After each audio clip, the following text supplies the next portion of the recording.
¿Qué tal, jóvenes? Bienvenidos a el ciclo ordinario 2019-2. Mi nombre es Jacqueline Sarria y soy su profesora de biología. Esta semana, chicos, nuestra primera semana, vamos a ver todo lo que compete a biología, los aspectos, las ramas de biología. Vamos a ver los bioelementos, las biomoléculas, ¿sí? Recuerden que este ciclo en todos los cursos son 18 semanas y una semana tiene continuidad a la otra. Sí, desde ya, por favor, chicos, les voy a dar esta semana una parte de un videito con algunas recomendaciones que les sugiero seguir para que den exámenes realmente exitosos. Recuerden que la preparación preuniversitaria requiere de mucha disciplina y todos los cursos son bastante importantes. Unos más que otros dependiendo cuántas preguntas les vengan. Vamos a empezar, chicos. Muy bien, chicos. La biología como tal sabemos que es una ciencia cuyo estudio se basa en la observación de la naturaleza y experimentación para explicar los fenómenos relacionados con la vida. El término fue introducido en Alemania, pero se refería solamente a la vida humana. Esto gracias a Friedrich desde 1800. Fue popularizado luego ya por el gran Lamarck, ¿no? O Jean-Baptiste de Monnet, en el año ya 1802, con el fin de reunir en él un número creciente de conocimientos relacionados con los seres vivos. Esto se refiere a la ciencia de la vida. Luego ya Treviranus, que es defensor de la transformación de las especies, publica su libro, ¿sí? Por lo que es considerado, junto con Lamarck, uno de los primeros en acuñar el término biología. Chicos, recordemos que en la actualidad biología estudia no solamente los seres vivos, sino todo aquello que interactúa con los seres vivos. Todo aquello que tiene interacción con los seres vivos es estudiado por la biología. De igual manera, los virus. Los virus sabemos que no tienen vida, pero al interactuar con los seres vivos, también es objeto de estudio de la biología, ¿verdad? La rama llamada virología. Muy bien, señores, entonces recuerden que el objeto de estudio de las ciencias biológicas son los seres vivos. ¿Y cuáles son las características de los seres vivos? Los diferentes libros que nosotros podamos tener, recuerden que pueden mencionar diferentes características de los seres vivos, pero obviamente nosotros seguimos lo que considera la Universidad San Marcos. Teniendo en cuenta ello, por favor, veamos las siguientes características. Primero, la organización específica. Todos los seres vivos, por más sencillos que sean, todos tienen organización específica. Todos tienen movimiento, irritabilidad y coordinación, crecimiento, adaptación, reproducción, metabolismo y homeostasis. Pero, señores, a todo esto, ¿a quiénes podríamos llamar seres vivos? ¿Quiénes son los seres vivos? Señores, los seres vivos debemos de recordar que ellos se clasifican en 5 reinos. Obviamente, primero el reino Animalia, el reino que incluye al humano, el reino Plantae, todo lo que son plantitas, el reino Fungi, todo el grupo de hongos, desde los hongos unicelulares, parásitos de la piel, hasta los hongos multicelulares, los que son comestibles, ¿no? Como los champiñones. El reino protista, en donde encontramos a los protozoarios y algunas microalgas. Y por último, el reino monera. Recordemos que en el reino monera encontramos a todas las bacterias. Bacterias es nuestro tema de la siguiente semana, pero debo de mencionarles e ir adelantándoles lo siguiente, chicos. Recordemos que en los seres vivos, estos 5 reinos, se van a agrupar de la siguiente manera. Estos primeros 4 reinos, Animalia, Plantae, Fungi y Protista, están formados por células eucariotas. Mientras que en el reino monera encontramos células procariotas. Célula eucariota, recuerden que es una célula con núcleo verdadero, y célula procariota es una célula muchísimo más pequeña, sin núcleo. Por eso se llama procariota, antes de núcleo, ¿no? Cario es centro, núcleo. Pro, antes. Recuerden, chicos, que la variedad la diversidad de seres vivos que hay en nuestro planeta se debe a procesos evolutivos. Todos los seres vivos, todos los organismos tienen una diferente línea evolutiva, una diferente línea de desarrollo.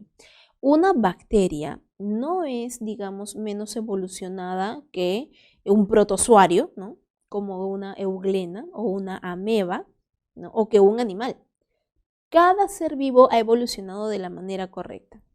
Nosotros tenemos a las bacterias como los organismos más simples, pero son seres vivos y por ello cumplen con todas las características, al igual que un animal, al igual que una planta, al igual que un hongo, al igual que un protozoario. Eso por favor tengámoslo muy en claro. Otra característica también muy importante es el tamaño, ¿no? Una célula eucariota, si es este tamaño, una bacteria, una procariota es de este tamaño. La bacteria es el tamaño de una mitocondria aproximadamente. Hay unas más pequeñas que otras, claro que sí, pero de manera general, ese es el tamaño promedio. Nunca, chicos, vayan a menospreciar a una bacteria. Recuerda que una bacteria te puede matar. Las bacterias causan terribles enfermedades, unas más patógenas que otras, ¿verdad? Por ello hay que tener siempre mucho cuidado con ello. Muy bien, señores. Ahora, vamos a terminar de ver las características de los seres vivos. Como les había mencionado, la organización específica es aquello que permite el ordenamiento interno y la correcta función que va a realizar cada organismo viviente. El movimiento. Todos los seres vivos se mueven, todos, animales, plantas, hongos, protistas y bacterias. Todos se mueven. Aquí la gran pregunta es, ¿qué tipo de movimiento tienen? Por ejemplo, los animales tenemos un tipo de movimiento llamado desplazamiento. No todos los seres vivos se desplazan, pero sí todos se mueven. En el caso de los animales, recuerden que el desplazamiento es ir de un punto A hacia un punto B, ¿no? Recorriendo una trayectoria, recorriendo una distancia, trazando una trayectoria, surge el vector desplazamiento, ¿verdad? A eso es lo que se refiere. Ir de un punto a otro, eso es desplazamiento. No todos los seres vivos se desplazan. Una planta, por ejemplo, no se desplaza, pero sí tiene movimiento. Por ejemplo, los tropismos, las nastias, son los movimientos que tiene la planta. Por ejemplo, el girasol, cuyo tallo va girando hacia los rayos del sol, efectivamente, ¿no? Es un movimiento muy lento, casi imperceptible a los ojos humanos. Pero recuerden, chicos, que el ojo humano no es la medida de las cosas. Hay muchísimos seres vivos, muchos fenómenos naturales que el ojo humano nunca podría detectar o no hubiera podido detectar si es que no tuviéramos las herramientas correctas, ¿no? El desarrollo de la ciencia y tecnología.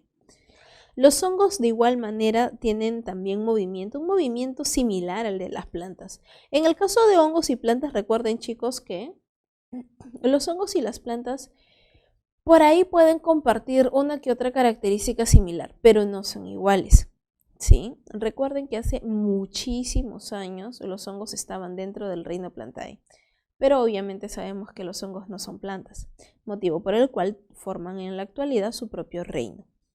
El reino protista, ellos tienen diferentes tipos de movimiento. Recuerden que los protozoarios, vamos a verlos como ejemplo del reino protista.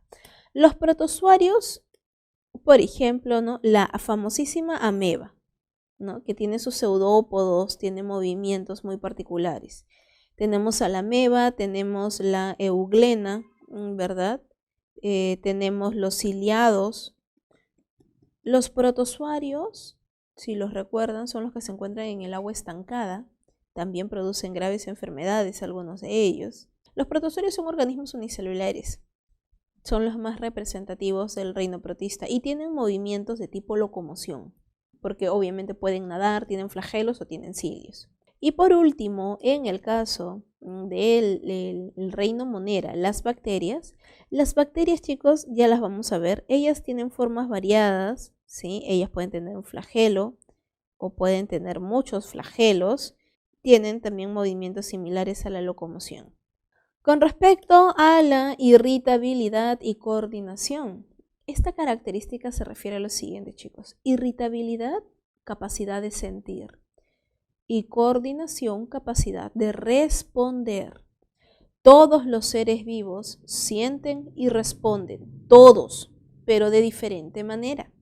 Los animales, si sentimos frío, nos abrigamos, ¿verdad? Sentimos el frío y respondemos con algún tipo de movimiento, abrigándonos, ¿no? O simplemente temblando. Recuerden que la estrategia de temblar es para adquirir energía, ¿no? Una energía cinética con el movimiento vibracional. En el caso de las plantas, ellas también sienten, definitivamente, sienten y también responden, también coordinan respuestas. ¿De qué manera van a coordinar respuestas las plantas?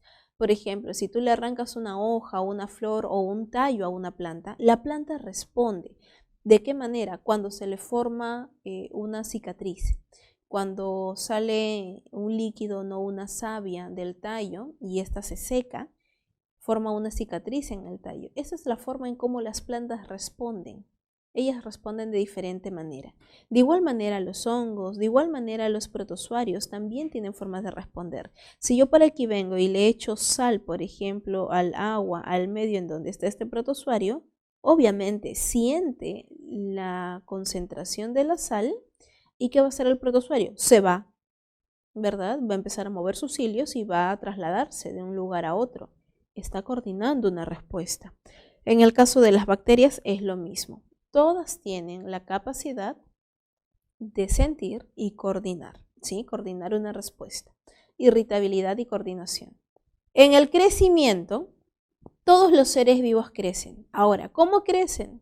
Puede ser aumentando el número de células, como en el caso de los animales, ¿verdad? Nosotros los animales, cuando crecemos, aumentamos el número de células, crecen tejidos, desarrollan estructuras, ¿verdad? Y en el caso de los organismos unicelulares, la célula crece, desarrolla. Por ejemplo, cuando una bacteria va a reproducirse, tiene que crecer, ¿verdad? De una empieza a estirarse, aumenta tamaño, a las finales se parte en dos. Hubo crecimiento, pero queda hasta ahí nada más. Adaptación. La adaptación, chicos, es la característica gracias a la cual nosotros existimos hasta el día de hoy. La adaptación nos ha permitido evolucionar, la adaptación nos ha permitido subsistir. Y recuerden algo muy importante. Cuando uno no se adapta, te extingues. Así de sencillo. La adaptación conlleva a cambiar en comportamiento, cambiar en hábitos. La adaptación conlleva muchos procesos importantes. Si nosotros no nos hubiéramos adaptado a lo que somos el día de hoy, obviamente nos hubiéramos extinguido. Hay algunas teorías, ¿verdad? Y evidencias paleontológicas de diferentes animales, seres vivos, que han existido, no se adaptaron y obviamente se extinguieron. Señoras, recuerden algo muy importante. La extinción no siempre es algo provocado por el hombre. La extinción es un proceso natural de aquellos organismos que no están bien adaptados. Cuando un organismo no se adapta de la manera adecuada, se extingue y eso es natural. No estamos hablando de las extinciones provocadas por contaminación, por pérdida de hábitat o diferentes motivos generados por la mano del hombre. Estamos hablando de la extinción de manera natural. Ustedes en la actualidad, aquellos que son nuevos en esta etapa de la vida, la etapa preuniversitaria, tienen que ocurrir muchos cambios de adaptación. ¿A qué te tienes que adaptar? Por ejemplo, si estás en aula virtual, te tienes que adaptar a no ver a un profesor en pizarra, sino a través de una pantalla. Si no te adaptas, no aprendes. Así como los que están en físico de igual manera, se tienen que adaptar a diferentes cosas. Adaptarse a estar rodeada de personas y no establecer vínculos, no distraerse y etcétera, ¿verdad? Si no se adaptan a la etapa preuniversitaria, bueno, no ingresan, ¿verdad? Definitivamente. Como les había mencionado, hay muchos cambios que tienen que haber en ustedes, definitivamente. ¿Qué cambios tienen que haber? Cambios en ser disciplinados a qué hora te duermes, a qué hora te despiertas, qué es lo mejor para tu cerebro. Cambios en lo que se te recomienda comer antes del examen, que no debes de consumir, qué cambios debes de hacer por un tema más que todo de mejor aprehensión. Recuerda que tu cerebro va a reaccionar muchísimo de acuerdo al medio, de acuerdo al entorno. Los procesos adaptativos conllevan muchísimos cambios, ¿sí? Muchísimas. Es una de las características tal vez más importantes o más resaltantes en los seres vivos. Ha venido muchas veces en examen y recuerda que no importa qué tan simple sea un organismo, también se ha adaptado. Y lo más importante que ha venido también en examen, si una bacteria hubiese necesitado evolucionar a algo más, lo hubiera hecho. ¿Por qué una bacteria no evolucionó a más? ¿Por qué no ha desarrollado un núcleo? ¿Por qué no tiene organelas como tal en su interior? ¿Por qué no es algo más complejo? Porque no lo necesita. La bacteria, siendo tan simple, tan pequeña como es, puede acabar con el ser vivo más complejo en la Tierra, que es el ser humano. Recuerden eso, una bacteria nos puede matar. Los procesos adaptativos, chicos, son muy importantes. Lamentablemente nuestra clase de evolución todavía es en la semana 13 aproximadamente. Sí, en la semana 13 todavía, así que ahí vamos a complementar. Pero nosotros siempre, cuando empecemos a ver sistemas, que es a partir de la semana número 6, cuando empecemos a ver sistemas, lo vamos a empezar a ver de manera evolutiva, que es la mejor manera para comprender cómo un sistema de un animal a otro, de un ser vivo a otro, se hace complejo. ¿Por qué cambia? Porque uno tiene buche, porque otro no tiene, porque otro tiene un estómago, porque otro tiene proventrículo, porque unos tienen branquias, porque otro tiene saco pulmonar. ¿Cómo desarrolló uno del otro? ¿Cómo es que desarrolla pulmones? ¿O por qué la necesidad de respiración cutánea? Todos esos procesos evolutivos necesarios para la adaptación de los seres vivos lo vamos a ir viendo clase tras clase, ¿sí? Continuemos. En el caso de reproducción, la reproducción es otra característica también sumamente importante para los seres vivos. Nosotros tenemos una clase de reproducción en la semana número 9. Recuerden, chicos, que la reproducción es la característica que nos permite perpetuar a las especies en la Tierra. La reproducción no interesa si es sexual o asexual. No interesa si el organismo es hermafrodita, ¿no? O monoico, o si es que tiene sexos separados, ¿no? Si es que es dioico. No interesa si el organismo es monoico o dioico, no importa si es hermafrodita o no. Lo que importa es que logre realizar el proceso de reproducción. ¿Y qué quiere decir reproducción? Tener descendencia. Al fin y al cabo en la reproducción, chicos, no importa cómo ni de a cuántos, pero tiene que haber uno más. ¿A qué me refiero con esto? Cuando una bacteria hace su proceso reproductivo llamado bipartición o fisión binaria, una bacteria se divide en dos. Ojo, no es mitosis. Mitosis es para células con núcleo. Cuando una bacteria se divide en dos, hace fisión binaria, de una ahora tengo dos. Eso es reproducción. No hay hembra, no hay macho, no hay gametos. Es decir, que no hay reproducción sexual. Es reproducción asexual. ¿Pero eso importa? No. No deja de ser reproducción. Cuando se junta un organismo hembra con uno macho, hay cópula y los gametos se fecundan y generan un nuevo ser, habían dos, ahora hay tres. Eso también es reproducción. No importa cómo, pero hay. Cuando se juntan dos organismos hermafroditas o monoicos, por ejemplo, caracoles. Los caracoles son hermafroditas, pero ojo, son insuficientes. Los caracoles no pueden autofecundarse. Necesita de dos individuos que haya penetración mutua, ambos quedan preñados o embarazados y ambos ponen huevitos. En el caso de los caracoles, ellos literalmente todos son iguales. Todos son hermafroditas. Entonces, ¿qué es lo que vamos a encontrar aquí? También reproducción sexual porque incluye gametos. No importa cómo, pero al final hay uno más, ¿sí? Uno o varios más de los que iniciaron el proceso. Eso es reproducción, aumentar la descendencia, aumentar la población. La siguiente característica, chicos, de metabolismo. Sabemos que el metabolismo es la característica que nos permite el funcionamiento de los seres vivos, el funcionamiento de todos los sistemas. El metabolismo, chicos, se origina gracias a las enzimas. Gracias a las enzimas. Las enzimas son las que nos dan prácticamente el metabolismo.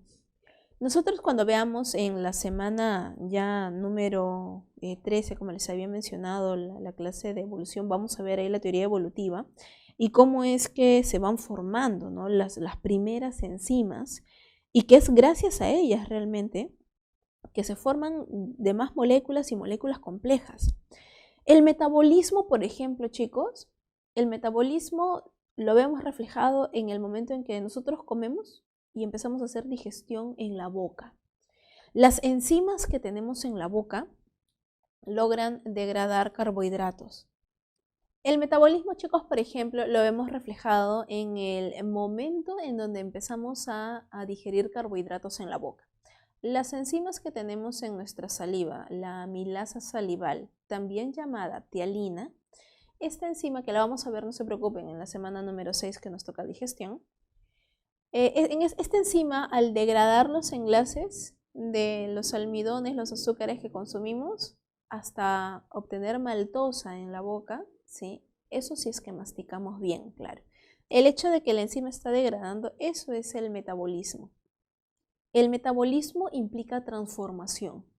El momento en donde en nuestros alveolos pulmonares, la enzima que logra sacar el CO2 de la carbaminohemoglobina, no la hemoglobina que carga el CO2 y entre el oxígeno y genera un enlace, o sea, la enzima que genera ese enlace, eso es metabolismo, chicos. Esos cambios, ¿sí? Los cambios que ocurren en nuestro cuerpo para un correcto funcionamiento, eso es metabolismo. El hecho de el funcionamiento es principalmente gracias a las enzimas. La regulación y todo ello, eso es por hormonas. Regulación es un término totalmente diferente. Y la regulación, por ejemplo, la regulación del metabolismo es un tema hormonal. Y hormonas, eso está en coordinación, ¿no? En la característica de irritabilidad y coordinación química. Y por último, chicos, la homeostasis, en donde va de la mano con metabolismo, ¿sí? Homeostasis va de la mano con metabolismo y se refiere al equilibrio. El equilibrio interno que tiene nuestro cuerpo. Cualquier fallo en el equilibrio nos va a traer consecuencias, ¿no? Como por ejemplo la falta de iones, la falta de algún suplemento, la falta de alguna molécula, la falta de algo, la falta de agua, ¿verdad? Muy importante el agua para la homeostasis. El rompimiento de la homeostasis, chicos, por si acaso podría conllevar a la muerte. Hay que tener ello en cuenta.